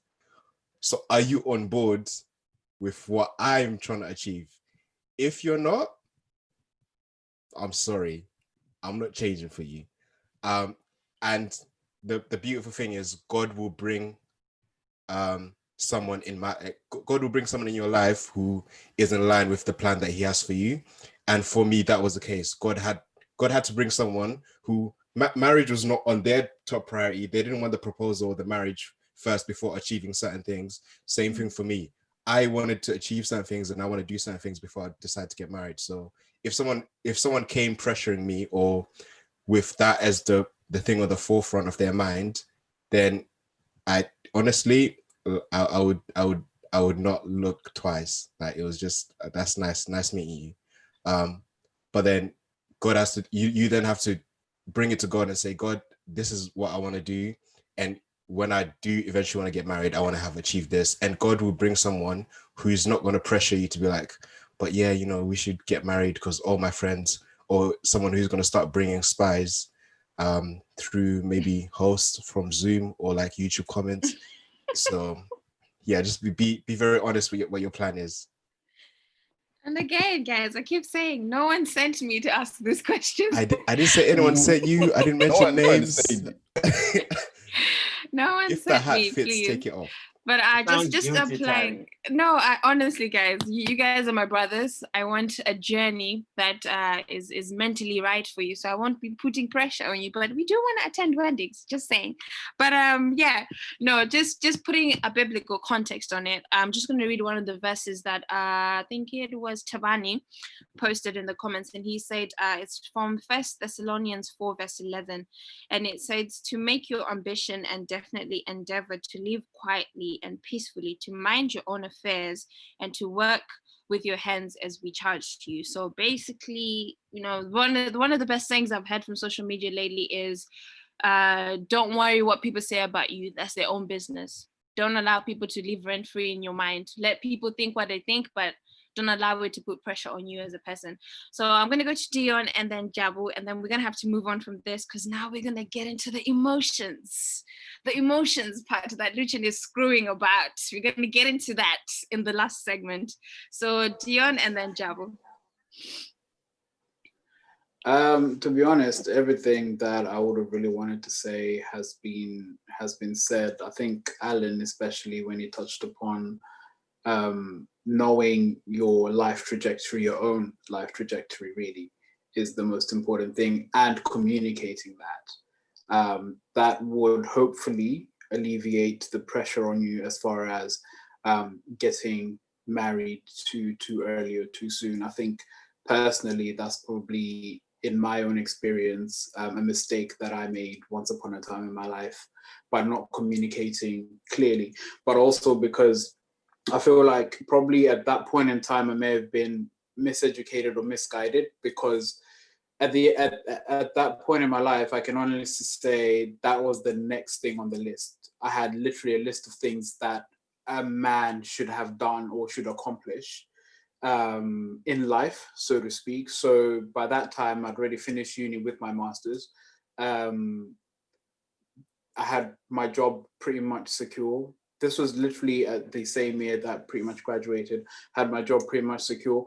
And I'd been in a relationship for about, 2 years at that point. So then literally just the logical step for me in my mind was, well, uni's done and you don't even have to go back for your master's. So that's done. You already got your job offer and literally starting to work. So really and truly, the next thing on the list, you are in a relationship. So you're getting married. So I would say that because of my failure to understand what it actually took to even get into marriage, that caused me to even, for lack of let's go with it, to make a commitment that I wasn't ready for. And then fast forward maybe about a month or two down the line, I was like, wait, hang on, stop. I'm really not ready for this thing called marriage. But I hadn't communicated that properly because in my mind, previous conversations leading up to that point had said, oh yeah, no, since it's the next thing on the list, yeah, sure, we'll get married. yeah, woe betide you, anyone who does that. So just while you're here, just learn from my own mistake that the Bible, and I could be misquoting Nafi, you can correct me here, but there is a warning against making promises, right? There's a warning against making promises or contracting yourself, especially if you can't keep them. And I think the biggest thing that handicapped me, or two things really, was not understanding what marriage really was and not being able to communicate that once I actually understood what that was. So that caused me a myriad of problems. But if I'm really 100% candid and honest, I could have handled that particular situation better. So I'd honestly say that as far as guys are concerned, what Alan said and what effectively all of you are saying, that is really important to understand your own life trajectory, to really plan it out properly, but most importantly, to communicate that. Not to make any rash decisions and not to look at anything like a to-do list, because anyone who's married here will probably tell me that marriage is not a to-do list. Like literally, it's something that you don't get into as lightly as that. So, but again, there was inherent pressure from the relationship in and of itself. But then, obviously, being an Adventist Christian, you don't get into a relationship unless and if you're looking to get married. So, this is what it was for me. So I was like, yeah, no, I'm in this relationship. I'm going to get married. I've finished my education. I've got my job on lock. If you want to get a house, we can work together and get the house. So that's not a problem. And then lo and behold, I realized that, yeah, no, I wasn't ready for marriage, but I lacked the ability to communicate that properly. When I finally did communicate it, it was, I can't say it was received well, but then I can't blame her for not receiving it well, because literally, it was my fault that we traveled that far down that route without me communicating myself fairly well. Great. Thank you very much, Deon, for sharing that. And communication is a very important thing when it comes to expectations that people have as well, and some of the pressure that comes from those expectations. I don't know how long your relationship was, or what milestones you both had, but obviously I guess there were certain expectations that were not communicated properly as well in the process. But that's why we're here. We're here to unlearn and learn from each other's experiences. So Jabu, as the big brother of the squad, I'm going to get you to close on this topic so you can school us. Yeah, so thank you. I'm happy I've got the last say, because no one can challenge what I'm going to say. And I'm ruffle some feathers with what I'm going to say. So guys, prepare. Right. So I agree with everybody. If your life is a mess, you've got no business getting married to anybody else and spreading mess. Damage people, damage other people. So definitely don't be venturing into marriage if you know your life is a mess. And that takes a lot of self-awareness and a lot of introspection. However, if your life is settled, so for some people, what they struggle with is indecision and procrastination. Those two things are a killer, because for some people at the age of 18, they are actually in a position where they are ready to go ahead and be a spouse to somebody. And for some people, it could be when they're at the age of 45. That's when they're ready. So when you wait for too long, this is what you have to think of if you're a parent, right? Your puberty starts at the age of 12. From the age of 12, and let's say the average age of getting married is around 30. From the age of 12 to the age of 30, 18 years of holding your celibacy. That is, you've got to be Superman to be able to manage that. And I think this is where the danger is with waiting for too long. If you have your things together and you are there you're at that level where going forward is going to be a something that's not going to compromise any of your goals, then I think in terms of spiritual and sexual purity, and to be honest, my wife knows about this, and for those that don't know and will be hearing it for the first time, I wasn't a virgin when I married my wife.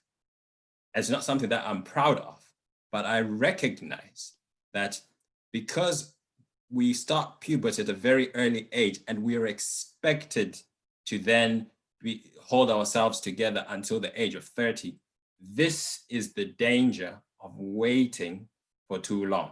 You know, you never want to find yourself being in a situation where you're now exploring, having too many explorations, because even that will turn up into your marriage and it will haunt you. The fact that you did not make this decision earlier, you've now opened yourself up to making even more mistakes, because the notion is you're trying to avoid a mistake by not getting into it too early, but there's a high chance that you are actually going to make way more mistakes whilst you feel you are trying to put everything else together. And you know, being in marriage, I've been married since 2013. I'll tell you now, you can't prepare. you have to be in the thing, and I'm sure Lucchin will back me up. You have to be in the thing to work out what marriage is in terms of the challenges that marriage will bring you. So no one can come into marriage being perfect. If you're a mess, like I said, definitely stay away from it. But if you feel like, yeah, I could be there, I could do something about it. The Bible tells us that there's wisdom in a multitude of counselors. Come and talk to guys. I'll put myself out there. If you want some guidance on marriage and choosing a life partner and a spouse and that sort of thing, and you feel like you're in that valley of indecision, you don't really know everything else is where it should be. Yeah, talk to your brothers, your bigger brothers. I know our dads, it's a different ball game altogether, but us, your bigger brothers, we're available to just give the guidance and give the support. And I understand, Jabu. I'm going to put you on the spot for this, and please forgive me in case this is something that you do not want. But I understand that you've also given premarital counseling to some young couples before. So can I open this platform for anyone who's watching? If anyone wants any premarital counseling, please get in touch with our brother Jabu, or DM us if you want to get in touch with him. And yeah, we can speak on that. Now, moving on to the next part. Before I move on to the next part, actually, I just wanted to ask a question that Fari actually asked in the comments. And she talked about accountability. And she was just addressing the concept of men calling themselves out in their friendship groups for certain things that they've done wrong, or certain things that they see their friends doing wrong. I think her question was along the lines of, why is it hard for men sometimes to hold their friends accountable? Tawanda, you've got your hand up, and then Nafi, and then Alan, and then Deon. Okay, so Tawanda, Nafi, Alan, and okay, all of you then. Tawanda, you can go next. I'm not sure. Personally, I think it depends on who the friend is and how close you are to the friend. Because for me and my close friends, I will openly tell them what's on my mind. I feel like the issue is when we don't do it publicly for most people to see. A lot of times we don't talk about it outside the group. So I can see my friend doing something. I would tell him about what he's doing. I'd call him out. But that doesn't mean I let other people see that I'm calling him out for those things. And it also doesn't mean that he will change based on what I say. I will give him the advice, but I will never force him to change his actions to do something else. So I do feel like, or for me personally, and my friends as well, we do call each other out. I don't call everyone out. If I see someone that I like, a classmate, but I don't know them that well, if I don't see it my place to be calling them out, I might make a comment, but I wouldn't really draw out what they're doing wrong. But I would still say something to someone that I'm close to. You might not see the effects of it. They might not want to change the action, but I will still have that conversation if I'm able to do it. Okay. Tino, I think you were next. I'm just gonna say, I think most of the time it seems as if guys turn into Stevie Wonder when their friends are doing stuff, and we kind of. That's what we women see sometimes as well. But then I think what some people don't consider is the fact that our way of checking our friends on doing certain things is going to be different from how you expect us to do it, because we know our friends better than anyone, and we know how they will respond to certain things. So if my friend has an argument with someone and he's wrong, or the other person thinks that my friend is doing something wrong to them, sometimes it might be, I actually need to put myself in my friend's shoes, because I understand exactly what they're going through and how they will need the message to be brought to them. They're not gonna take you well if in front of that person that they're beefing with, I then go and say, but you know, Ashley, you're wrong in this moment, because they're just going to be like, well, you're attacking me as well. So I think, as much as like just like Tawanda said, we don't usually publicly call them out, because we actually understand that it will be more effective if we do it in a way that it privately, and also in a way that will get a better outcome from it. Because you can call out someone publicly, but if that's gonna make them more stubborn or make them feel disrespected, then one, you haven't changed anything about what they're doing, because they're going to keep on doing that thing anyways, and you're probably going to lose kind of the impact that you could have on that person in future, because they're going to always think of you as someone who's always coming against them, to publicly kind of humiliate them. But if you deal with them maybe privately in a way that will work, especially for them, then you actually achieve better results. So I think guys don't always call people out publicly, but we definitely do say stuff when our friends are doing the wrong thing. And I suppose this question also comes from things like social media. When someone says something that is absolutely terrible, and you've got their friends saying certain things and not even actually acknowledging that what they've said is wrong, or keeping quiet or being silent on what they've said as well is wrong, especially on things like Twitter. I'm gonna comment on what Dylan said. Dylan said that men can be prideful, or verbatim, he said, "Mendem can be prideful. You will make an enemy by correcting in public, especially when it comes to their pride." And Lisa also said Matthew 18, verse 15 to 17 speaks on this, and it reads, "If your brother wrongs you, go and show him his fault between you and him privately. If he listens to you, you have won your brother back. But if he does not listen, take along with you one or two others, so that every word may be confirmed and upheld by the testimony of 2 or 3 witnesses. If he pays no attention to them, refusing to listen and obey, tell it to the church. And if he refuses to listen, even to the church, let him be to you as a pagan and a tax collector." I think it was Alan. Oh no, it was Nafi who had a point to say, and then Deon and Alan. Yeah. Okay, Nafi and Alan. Yeah. No, I don't know. It just depends on the situation. I mean, like if your boy is saying it's like doing an absolute madness, and if you don't check them there and then, like it's gonna make you look like you're endorsing whatever behavior that they're doing. Mm-hmm. For example, like if the guy is being a weirdo, like you're out there and he's moving mad and he's like being abusive to somebody, you need to be like, yo, bro, like you need to like chill out, and then like obviously pull him to the side and talk. But I feel like silence can also be seen as though you're endorsing what that person is saying, especially in public.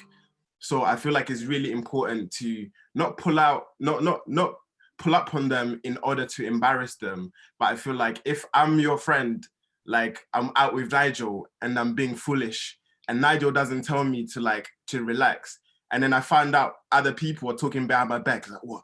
Did you not know Nafi was doing a madness?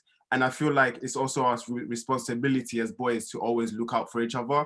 Like, I'm not always gonna say the right thing or do the right stuff, but that's what man them are for. Man them are supposed to like keep you in check and let you know. Like there's some instances when if I did a madness, I'll let my boy to be like, yo, bro, relax. And I'll be like, oh, what? Did I say something wrong? Then it gives me the opportunity to apologize to that person that I'm wronging at that time. But then if my boy pulls me up, pulled me up publicly and told me, I feel like I would still, if that's my boy, I would never take it in like a negative way, because I know my boy's got like the best interest. Okay. Yeah. Alan? I also think adding on to what Naf is saying, so if my guy is doing something really bad, like in public, I think us as guys, we give these things different terms. So what they're saying calling out might be restraining. In that particular moment, I'll restrain my guy not to do something foolish. And then we'll talk on the side, right? I won't say it in public or I won't humiliate him in public. But at that particular moment, I can use my power to restrain him from doing something foolish. Secondly, us as guys, the reason why we don't call other guys out most oftenly is simply because we have understood the art of minding our own business. If that person too much. Wait, if that person is not someone who is close to me, we might be cool in terms of like we go to the same church and then we talk in general. But if we had never talked, if we had never had a deep connection as friends, there are certain issues where I cannot just come up and start asking you some things which are, which are crazy. So I'll mind my own business because I do not interfere with what you're doing. But what you're doing, if it starts affecting me, then sometimes that's when I actually come out of my comfort zone and not mind my own business. But I think you have to rephrase those things in terms of the situations and also the friends. Because guys, we don't just call people out randomly or open up to every Jack and Jill. It has to be someone who is, Okay. is a close friend. Thank you very much for that, Alan. Deon, before you I'm gonna get crucified for this. This question actually came from one of you guys, so you guys can crucify me for this. The person on the panel just asked me to ask you guys, would you call out your friend if he had a side chick or if he was cheating on his wife? Nafi, did you shake your head? Okay. So I didn't shake my head. I was stretching my neck, man. Why are you trying to call me out? Sorry, I did say I was going to be neutral. Let me behave. So Deon, Alan, and Nafi, and Nigel. Sorry. So since I'm on deck, I may as well start with that one. Would you call out your boy if he had a side chick? Of course, you have to. Now, I think my thing is this, and I'll put this question back to the YouTuber who posted the question. Before I go any further, that is, are you saying this in relation to just boy-girl relationships? Because usually, in my experience, when this question has come to me, it's come from a woman who's been scorned, and then she's now perpetrating this question as to why do guys never hold their friends accountable, or why did you never tell me that this was happening, etc., etc., etc. So, and if it's coming from that perspective, I can totally understand your anger towards all these mandem that don't seem like they're holding their friends accountable. But it's like what Alan said, there's only so much you can do. What even, I think it was Tawanda or Tino said that if to answer the question, if it was one of my guys who was doing any kind of foolishness, if they're being rowdy in the street, I'll restrain them as is needed. If they've got a side chick, I will talk to them. But I'm not gonna shout out in public about their business. Do you know what I mean? Like literally, you can't. You'd have to take your guy to the side and talk to him and speak to him, make him understand the ramifications of his decision.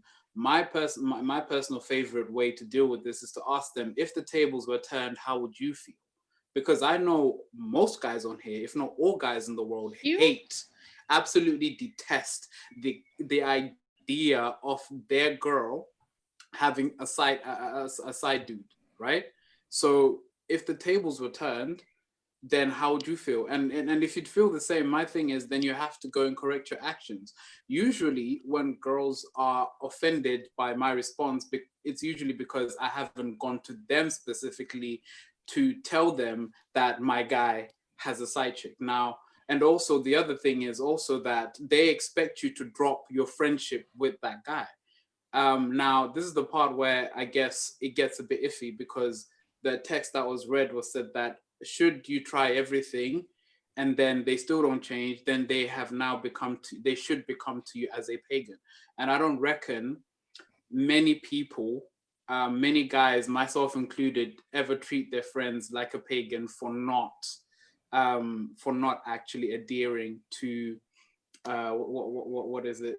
For not actually adhering to what social conduct, or being faithful, or whatever the fact may be. I think this is where maybe the problem is, as far as guys are concerned. But as far as calling them out, I think we've mastered that art perfectly. I think we know when and when not to do it. As I've experienced, and I could be wrong, Tari, you can actually correct me on this, that women usually, there's a lot of women that want to see that public display or public humiliation because they have been scorned. And I understand that. They have been scorned. They want that guy to be completely and totally shattered, but that's not how guys deal with things. That's never going to be what we need to do. I think we just need really to take that step further and cut someone off, because then the phrase starts to come, birds of a feather flock together. What's going to happen with you, so to speak? That's usually the reasoning behind it when you don't report your boy and his activities. Okay. I'm trying so hard to be neutral. I'm trying so hard, and this is why, guys, I say there's appropriate conversations that are good to have when there's other females on the panel, because I'm not a representative. Ask Daddy, speak your mind. Speak, yeah, go on. Yeah. Okay, I've got a message from someone who's watching, and they've they've actually said this is a boy, by the way, this is a man. They've said, these are lies. How many times have we seen the gang knowing that one of the boys has a side chick? And I think it starts with you. If you hold yourself accountable, then everything follows. Speak for your gang, sorry. Can I just say that? Just a response to that particular one, again, is the expectation that I drop my boy, because that doesn't mean I'm not dealing with it. Yes, I know he's got a side chick, but do I have to stop being friends with him? And I think maybe if you're saying that we need to take that step further, then I definitely understand that not a lot of us have ever taken that step further. But we can't stop him from seeing his, I can't monitor him 24/7 and stop him from seeing his side chick. I can stop listening to his side chick stories. I can stop supporting him. I can stop congratulating him. But other than that, there's really not much we can do apart from literally cutting off our friendship. So if you're saying we need to cut off our friendship, then I agree with that. Okay. There were so many hands. I'm so sorry. So I'm going to let you guys fight over the mic because there were too many hands there. Okay, I'll take it. I think it was Alan. Alan next. Yeah, it was me next, actually. I'll take it. It was Alan. What was the question? Alan got. Oh, wait. Was too many people talking. Okay, the question was calling out our guys if they cheat, right? That's the question, right? In a nutshell. Yeah. So I think this question, it depends, one, on my guy's journey, right? Where he is currently in life. Two, who my guy is going out with. If they're birds of the same feather, if the girl as well is iffy as well as the guy, then I'll leave them to deal with their own mess, right? If the guy is having side chicks and we know that the girl is not also straight, then yeah, they deserve each other. But if my guy is, playing around with someone, that, this is a well-respected lady and, yeah, I'll talk to my guy. And if he's close, if we are close, then obviously I'll just, yeah, my guy, what you're doing is not good, blah, blah, blah, blah, blah. But don't expect me to all of a sudden just drop my guy or because he did something to you. Because at the end of the day, this dude is my friend and I'm not your friend. So we are not our partner's friends. So if my guy has got a girlfriend and my guy is cheating on his girlfriend, I'm not my guy's her girl. I'm not her friend. So she shouldn't expect me to drop my guy or because of her. But at the same time, she should understand that I'm doing everything I can to help the situation in terms of correcting my guy behind the scenes. Now, if I'm actually publicly, agreeing with what my guy is doing, and if you come to me as the girl and say, yeah, your guy is doing this and this and this, and I'll be like, yeah, that's what guys do, then that's wrong, obviously. Yeah. So, Yeah. Yeah. So I wanted to ask, because I feel like this is pretty like self-explanatory. Obviously, you'll do what you can to like correct your boy or whatever. Sorry, but I think sorry, Mike. Is that a different question? no, it's the same question. But I think I think more specifically, are you guys going to are you snitching? Are you going to stop it from happening?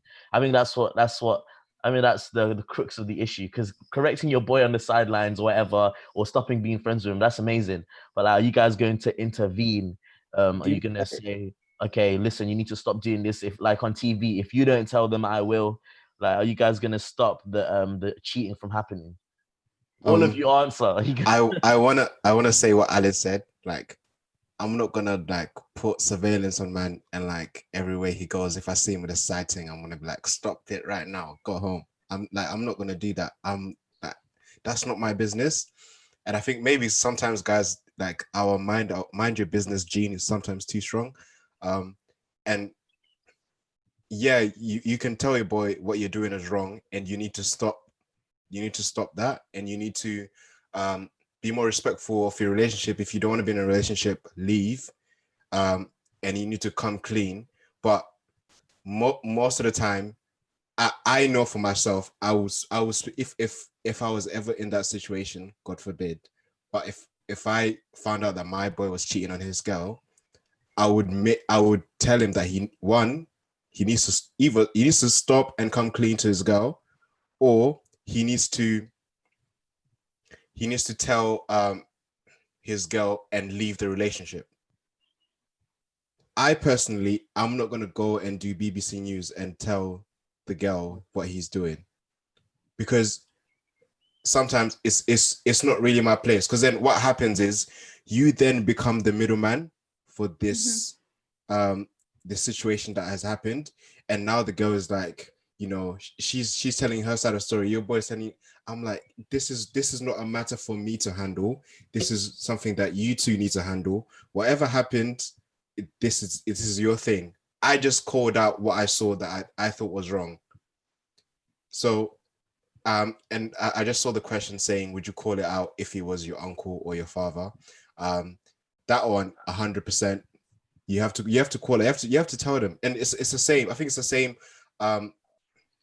Your boy or your dad, like, what you're doing is wrong, and you need to come clean. Because then, I think sometimes one of the things that happens is I can go to Sally and say, Sally, John is cheating on you, and then Sally would be like, no, he's not. John would never cheat on me. And then John would be like, yeah, I'm not cheating on Sally. And you look mad. No, I refuse to be in that situation. Okay. So yeah, I'll move on. But yes, it's not my business. The guy himself has to go and tell his girl. Okay, Nigel and Deon, before you guys, Nigel and Jabu, sorry, before you guys speak to close off on this part, because we've been live for about 2 hours and we've got 5 more minutes to go. Alan, I've tried so hard to be neutral, and forgive me for stepping in now.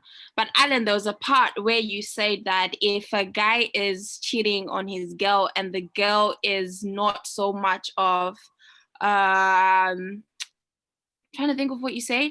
A girl is not so much. I mean, I suppose she's not cleaning the streets or something like that.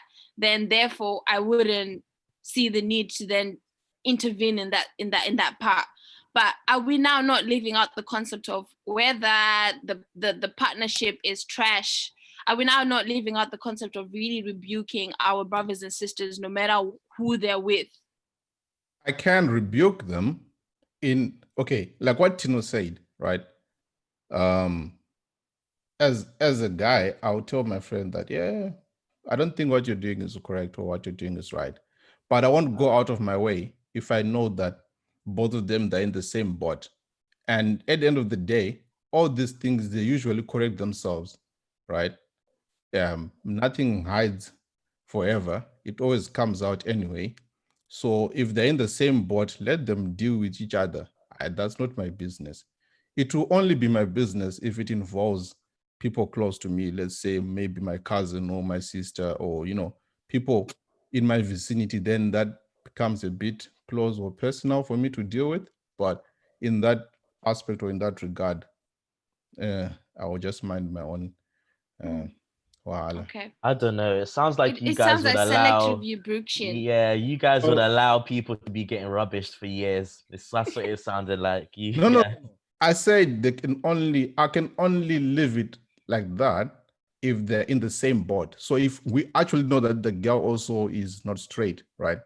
Like they're just playing games on each other, then who am I to be in the middle of that particular match and try to referee them like, yeah, you go this way, you go this way, blah, blah, blah. That's not my place. But you're seeing that someone's been getting rubbished for years, and all you do is just give. So what is the sorry, can I just ask a reverse question then? So what would be the ideal then, Michael, as you're disagreeing that, or rather you're stating that we would leave people to crash and burn, so to speak. And I definitely understand where you're coming from, but then what is the correct way? What would you say that the step further that we need to take is? Sorry, can I add to that Michael, real quick? Sorry, if I add to that real quick. If Mike, if you tell Sally that her boyfriend is cheating on her and he denies it and you have no proof, what are you gonna do? I wouldn't come without receipts, okay? Okay, Michael. I'm not doing 007. I'm joking. But realistically, Sally already knows that the boyfriend is cheating, and you just. All right, guys, we can say semantics all you like, but my point is, I agree with everything you guys said. I'm with you. I face my front, tunnel vision. But my point is, there needs to be a point where like we go from saying, okay, cool, we'll advise, would say you need to do this is the right thing to do, and there needs to be a point where we were like, listen, enough's enough. Like, this guy is cheating profusely. He's notorious. He's prolific, right? There needs to become a point where we like intervene somehow, shape or form in it. Like, we need to do something, because like obviously just like talking to him and telling him what he's doing is wrong, it only goes so far. It's just my point. I think it gets to a point where we need to act in some way, shape or form. Obviously, I don't know how that would happen, but I think we do need to act. The question Can is I how. try and answer the question, if you don't mind? I was just how? gonna say, You've got to go 007, I guess, man. You got to. I don't know. But yeah, can I try and respond to what you're saying? Let's hear from Big Brother. Yeah, we want to hear from Brother. So for me, and I'll put my hands up, I've done it a lot of times. I grew up in a kind of situation where it was all about loyalty to the pack. So if one of my boys or me had a side chick, instead of them pulling me up, it was actually, guy, enough respect to you because you're actually managing to pull this off. And for us, I think we viewed it as you're being loyal, you're being a good friend by not divulging. And obviously, as time has gone on and you're more mature, then you realize that actually, no, that which I was looking at as loyalty was actually me being a friend that was not holding my other friend accountable for their behaviors. Because think about it this way, in the grand scheme of things, if you see someone that you care about sinning, because that's pretty much what it is, then do you not feel like you have a responsibility to help them to overcome whatever that weakness is? Because, having multiple partners is really to do with having a damaged kind of a way of processing how relationships should work. Okay, guys. I think Michael actually stressed a very important part in terms of our selective calling out, if I lack of a better word. But as Jabu said, with time, you then realize it's not only just harming the person who's doing the act, but also the people that are involved in that relationship or that marriage. And my only hope as a sister, before Lucchin closes off on this, is that... Why is Lucchin closing? I've been waiting for 20 minutes. Me too, okay, Nigel. I'll actually keep quiet. Then Lucchin, and then Nigel, and that's it. Go on. Okay, yeah. So, I mean, this was very interesting. This was a very interesting discussion, but I think it's important for us to realize that there's different dynamics in a friendship circle. So we could all be in a friendship group and we all are just as bad as each other. So as Jabu mentioned, when that guy is doing that, we're all congratulating him and patting him on the back. In that kind of scenario, we don't really care much about church and what sinning is and whether we shouldn't do that kind of thing. So to expect those kind of guys to know any better is, well, it's silly, really. They're just not going to know any better. Then there's a friendship circle where you do care about the things of God, you do care about sinning, and those are things that you try and get away from. In that kind of friendship circle, when you advise a guy, a brother who has fallen in that way, or I would like to believe, and I think that person will be more inclined to not carry on doing it for so long, because, you know, there is some truth in saying that friends do have things that they have in common. So in terms of mindset, in my group with all my friends, you know, if I am doing something wrong and they do mention it, I'm not going to be so hard-headed and carry on doing that thing despite what everybody is saying, and then just be that guy and still be so close and be good friends with them. That I don't think life works like that. So I think it's good to differentiate between the kind of people that you are talking about and understand that not everybody's walk with God, not everyone in friends walk with God is the same. So just keep that in mind when trying to find out what guys should do in this particular scenario. Okay, Nigel, you're next, and then. Oh yeah. I'll try my best to keep it short and simple because I know we haven't got that much time. But for those who have approached their friends who, after seeing them, you know, doing dodgy things, I'm sure you know that when somebody who's a grown-up person, when they start doing things like that, when their minds are sat on doing whatever they want to do, you can't really do much to convince them to do otherwise. Of course, you would do your part in telling them that, bro, what you're doing is not right. You will not even say, did you know what you're doing is not right?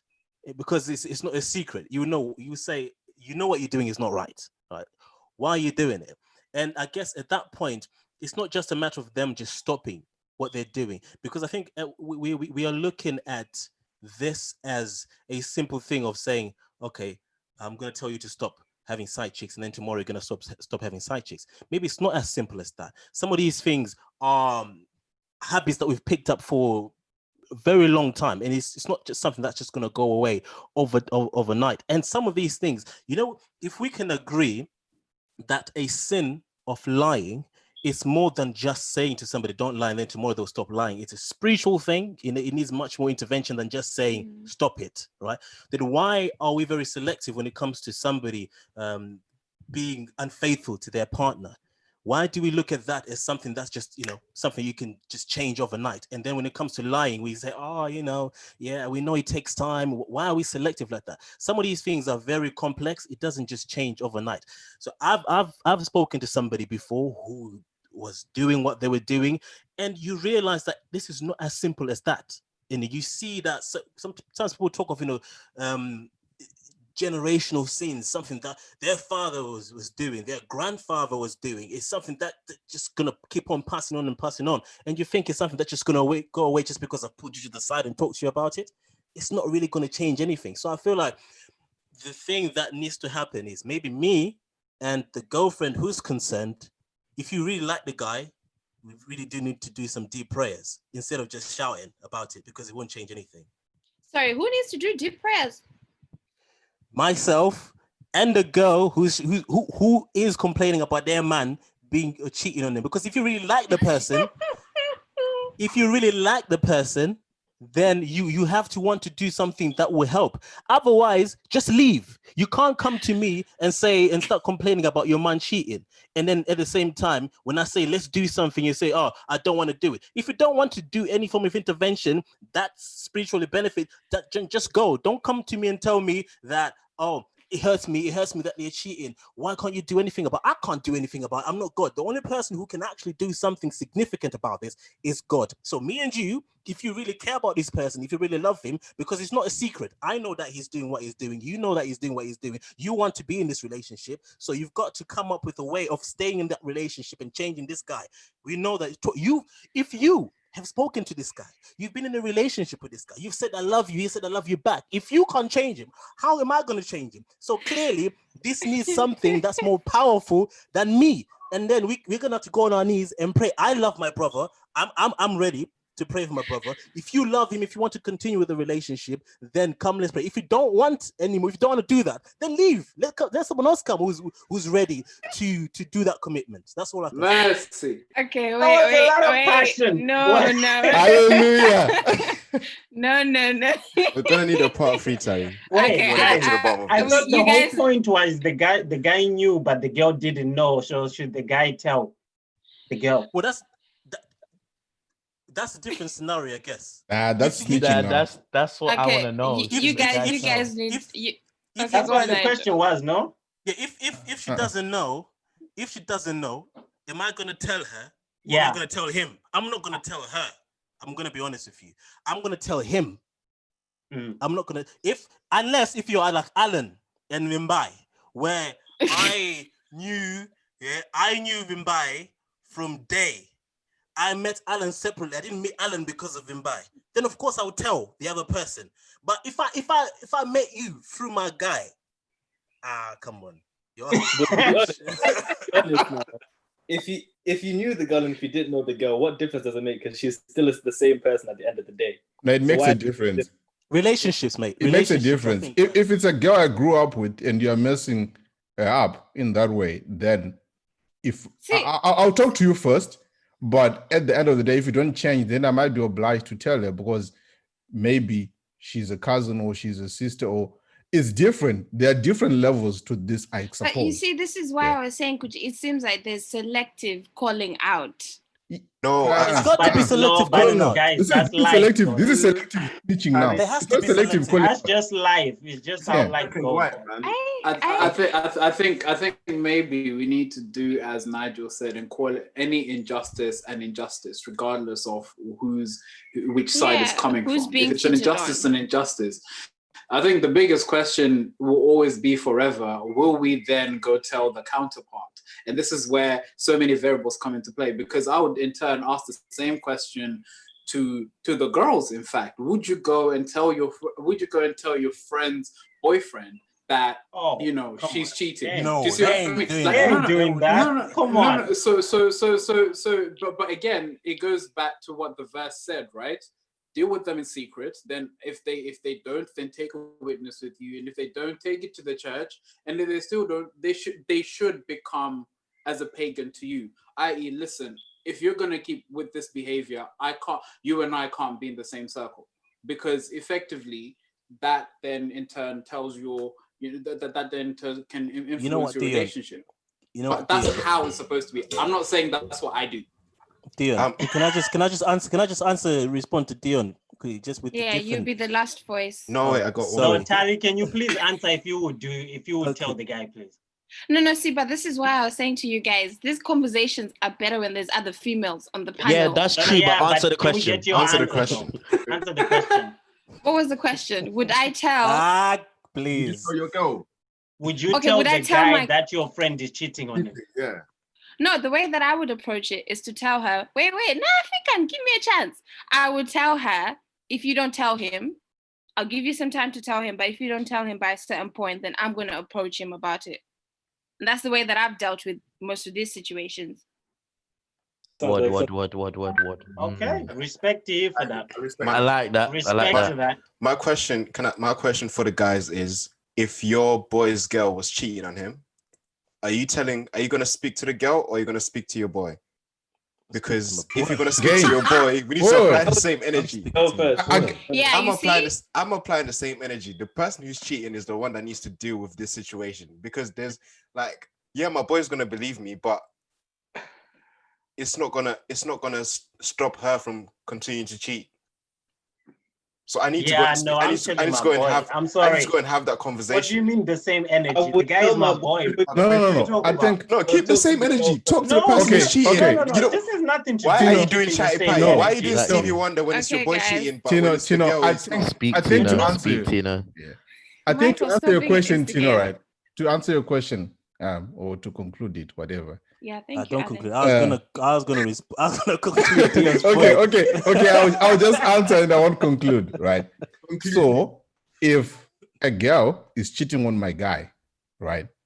Now it depends as well as to did I have a relationship with this girl as well, or I just know this girl because of my guy, right? If I had the personal relationship with this girl in terms of like maybe a family friend or whatever, then I'll talk to the girl first, right? Yep. And I'll understand from her perspective what you're doing is not good and blah, blah, blah, blah, blah, blah. And then we talk. But if I see that you're not changing, then I'm now obliged to tell my guy, or I might say, you know what you're doing is wrong. And this will backfire on you in this and this and this way. You might as well just, talk to your guy. And if there are any problems, what are the problems? What's causing this? Trying to understand from her perspective. That's because I have a relationship with her. But if I didn't know her, I'm not obliged to talk to her. I'll just go and talk to my guy. But at the same time, know that if you talk to your guy and your guy ends up reconciling with the girl, now you're a public enemy number one in that relationship as well. So you need to live with the consequences as well of whichever decision I'm you so sorry, Nigel. Before Hence you why conclude, you should just become a pagan completely. Nigel, before you to conclude, them. I'm so sorry. So what I'm hearing, guys, is that if say you tell your friend and you correct your friend and then they stop, are you never gonna tell the girl that she's getting rubbished? You're just gonna take that to the grave. That's You a and your whole friend other are just question, gonna man. take that That's to a your... whole other question. That's not my place. That's a different That's question. not my place. Now, It's not. Bro. no, Okay, that's guys. not your place, really. I will encourage him to tell Tell, her, yeah. If he doesn't, but I won't be the one to go and say it. but Yeah. if he That's not my doesn't, then place. you will Do you go know- to the It's not my grave, place. living your whole Okay, life guys, knowing that Sorry, guys. Nigel has been patiently waiting. Yeah, guys, and time as well, guys. Some of you here are husbands. You should be chilling with your wives. So please, time. Whoa. So Nigel last, and then I we think conclude. someone said in the comments in YouTube that this needs a part 3 with the ladies. Exactly. Yeah. So Nigel conclude, and then we will close it off. Yeah, I was just gonna say, to that verse that we read, was it in Deuteronomy that you were referring to, Deon? They should be to you as It's Matthew. as a It was pagan. posted on YouTube. Hang on. Yeah, it's Matthew. It's Matthew what? Matthew 6 or 26 or something. Matthew Like 18. that. Hang on. 17. That's it. 18 Right. verse. Somebody, we're talking about relationships, toxic relationships, and then this verse, they actually made reference to this verse, and then they said, usually when we use that verse, we want to make it seem like we're gonna get rid of people. I don't know what you think you're gonna think about this perspective, but it's up there. But what they said is that if you're being regarded or being deemed as a pagan, then it means you need more time, more love, because clearly you've got very little understanding of biblical principles. So we can't treat you as if you're a rabbi or a Pharisee. We've got to start right from the bottom. So I'm not, disowning you. I'm starting from the bottom, which means you need more love, more training, more attention. So it's actually more work for the friend, So if you expect me to get rid of my friend, sorry, I'm gonna, be working with my friend harder to make sure that they become a even better person. But I guess to be serious, I guess God would then expect us to do something about it. God wouldn't expect us to be quiet just because I don't know that girl. God would expect me to do my part with this guy, because come salvation, we won't be laughing. Exactly. The way that we're laughing, he's gonna be asked, what did you do about it? Did you go out of your way to help your brother, or you just said, I don't know the girl? So I guess I'll still stick with, I'm not gonna say much to the girl, but I will do my best with the guy that I know. Thank you very much, Nigel, for concluding that way. as you said, on Judgment Day, we're all accountable for some things. Like, we won't be laughing when we are now being asked what we did for our fellow brothers and sisters. But again, guys, I can't thank you I can't thank you enough for taking part on this panel today. And for those that were listening from home, wherever you were listening from, thank you guys for entertaining us on the live chat. Those who were sending the verses, the questions, and those who were giving out suggestions, thank you guys so much for your input as well. We really appreciate it. And I know you guys are requesting a part 3 with the men and the females, and we're going to try and do that, but Leroy, we won't do that tomorrow. I think we all need a day to rest, or a week to rest, or prepare for what we're going to discuss. But thank you guys so much for joining us, and we're just going to have a word of prayer, and I'm just going to ask whoever's going to pray, can you just pray so that we can genuinely be our brothers and sisters keepers. So at this moment, I'm going to ask Brother Jabu, as the man of the house, could you please pray for us? I was gonna ask for Pastor Nafi to close for us and pray. Well, the selection you, my big bro. All right, let's pray. Dear Heavenly Father, we're grateful for this opportunity that we can come together as young men to share our experiences, to share our ideas, and also to reflect on the counsels that you give us with regards to how we are to carry ourselves as young men. We have a responsibility to be a witness for you in our lives with the relationships that we have, with our role in society. And I am praying, Lord, that everyone that's been listening to this discussion that we've had and that will listen to it in the future will be able to take away lessons from this discussion that we've had, and that in the future, when we do come back to discuss further, that we will be led again by your Holy Spirit. In Jesus' name I pray, amen. Amen. Thank you very much, Jabu. And just a last announcement, if you want to be part of a panel on any of the discussions that we're having, please hit us up in our DMs, whether it's on Facebook or on the chat right now, or on Instagram. Just let us know if you want to be part of the panel as well. Thank you guys so much, and have a lovely evening. Okay, the live has ended, guys. You can breathe. Actually, you guys have been breathing throughout this whole live, so it's okay. Yeah, I apologize, boys. It's still showing us live here. Yeah, it's still showing us live. It's still showing us live here. Don't trick us. Trick us. You know what? We won't say much up until that thing disappears. Wow. Fully undercover.